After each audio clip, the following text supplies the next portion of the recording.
70-year-old Artemio Fermin has to go to the bank at least 4 times to withdraw his monthly pension. Yesterday morning, I waited in a line of 200 people for my turn. But he wasn't allowed to withdraw more than a fraction of his meager pension in cash. So this morning, Mr. Fermin returns to the bank. And after a while, he emerges with a bit more money.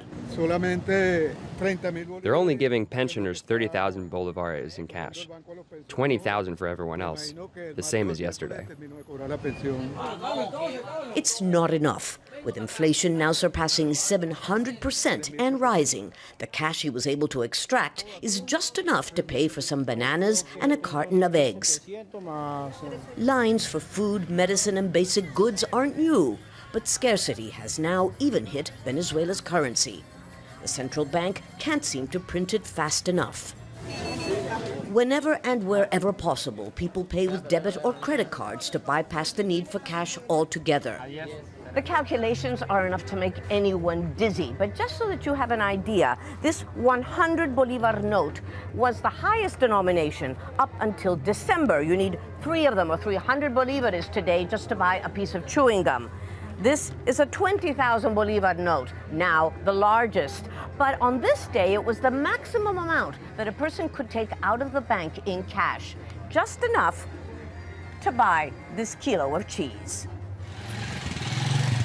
But when only cash will do, many turn to people like Juan, not his real name. He likes to call himself an informal businessman. It's an arduous task. I get up very early to go to the market where I know people who handle lots of cash. I pay them 5% for the money.